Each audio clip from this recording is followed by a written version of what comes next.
There are different bunker buster bombs of different caliber, but what sets it apart from the rest is this GBU-57, which is typically delivered by the B-2 Spirit stealth bomber. Due to the bomb's large size and weight, the aircraft can carry only 2 of these weapons in its bomb bay compartments. While it lacks thrusters, the weapon is equipped with 4 active lattice fins and a precision guidance system that enables it to glide accurately to its target using military-grade GPS.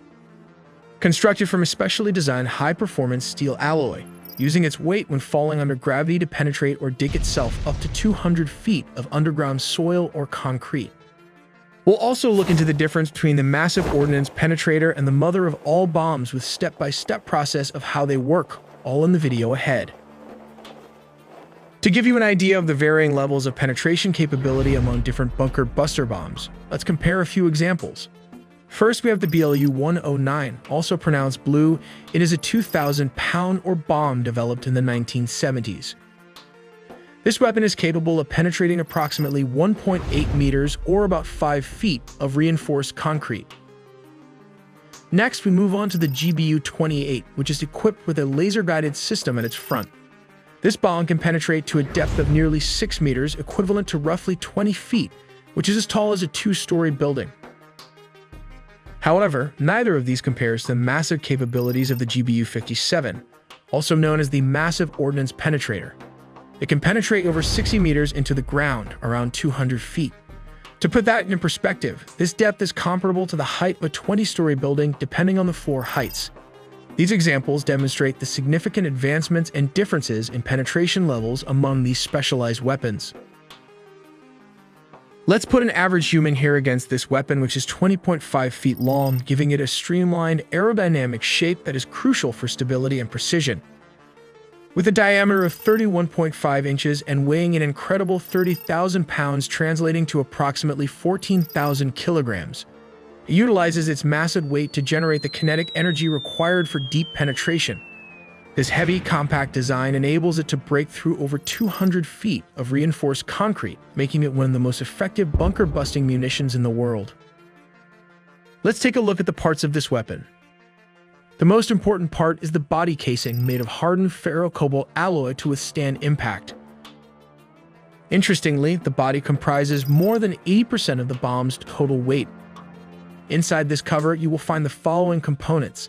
At the front is the nose fuse well, all of which are joined by a fuse conduit. Sandwiched within this rod is the explosive-filled 5,000-pound warhead, which translates to approximately 2,267 kilograms. This conduit then connects to a tail fuse, which, interestingly, is the main detonator and is crucial for delayed action. Moving to the back, nestled inside the tail, we discover the intricacies of its guidance system. Here, the inertial guidance kit collaborates seamlessly with the military-grade global positioning unit, ensuring precise navigation towards its intended target. Alongside these components, one can find the adapter ring, which facilitates the attachment of the telemetry antenna, crucial for transmitting data, as well as the encryption key battery, which safeguards sensitive information. Venturing deeper into its structure, we encounter the thermal batteries, vital for powering the system, and the composite fins, strategically positioned to aid in directing the missile towards its objective. These fins, meticulously controlled by internal gears, maneuver with precision, responding to commands to adjust the trajectory accurately. Let's take a look at the smaller bunker buster and how it works. It has a laser sensor at the front, and just behind that are adjustable fins. In the midsection, there is a warhead that weighs approximately 650 pounds, containing tritonal explosive. This is a mixture of 80% TNT and 20% aluminum powder. Finally, we have the retractable fins at the rear. To give you a better sense of its size, comparing it to a person can be helpful. The casing has a length of approximately 19 feet long, which translates to around 5 meters. This section is made of an artillery barrel, which is very strong, and has a diameter of 14.5 inches, which translates to around 37 centimeters, making it relatively narrow. They intentionally made the smaller cross-sectional area. This means the bomb displaces less material, whether earth or concrete, as it penetrates layers of reinforced bunkers or building. The smaller cross-section allows it to enter deep into buildings, potentially avoiding steel and concrete. Let's move back to the MOP and its cost factor. The development cost of the GBU-57 is estimated to be between $400 and $500 million, with its production price per unit around $3.5 million.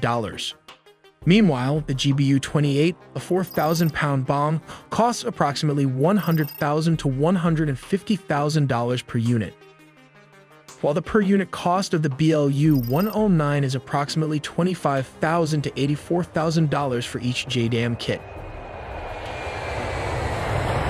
Let's take a look at how this works. Step 1. The bomb deployment platform. As previously mentioned, a B-2 stealth bomber flies at a very high altitude. When the aircraft reaches the designated location and the conditions are optimal, it releases the weapon. The bomb is designed for precision, and the deployment height plays a crucial role in its trajectory and effectiveness.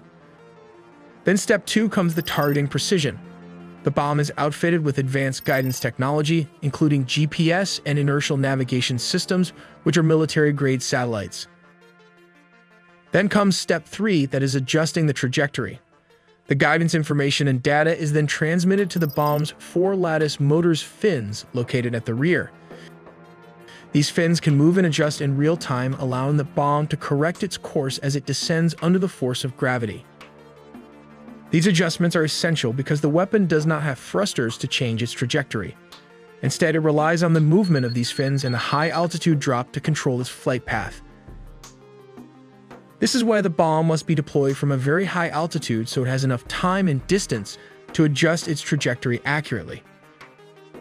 Here comes the most difficult part, that is Step 4, impact and penetration. The bomb, known as the Massive Ordnance Penetrator, weighs approximately 30,000 pounds, which is around 14,000 kilograms. When it reaches its target, it strikes with immense force, designed to penetrate deep into hardened structures, such as bunkers.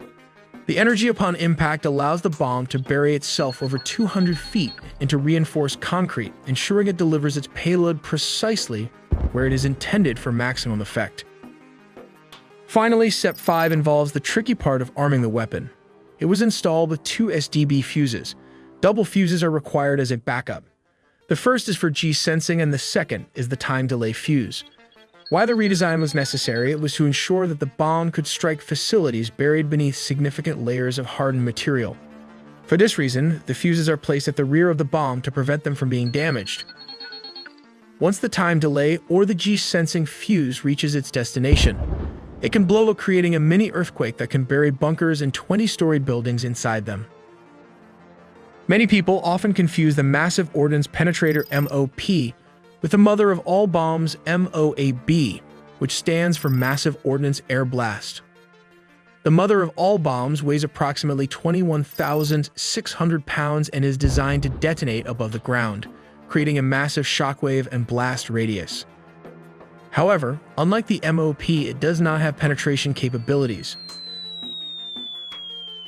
This MOP is capable of digging up to 200 feet underground before exploding, while the Massive Ordnance Penetrator can be deployed from bombers such as the B-2 Spirit aircraft. But this is not the case with the mother of all bombs is so large that it must be delivered via a C-130 aircraft using a pallet system. Once deployed, the bomb is dragged by a parachute and falls under gravity, guided by an inertial navigation system and military-grade GPS. On April 13, the U.S. dropped one of its largest non-nuclear bombs on a tunnel complex in eastern Afghanistan. When it detonated, the blast sucked all the oxygen out of the caves. We make original videos from scratch, so please do subscribe and hit the notification bell for more videos.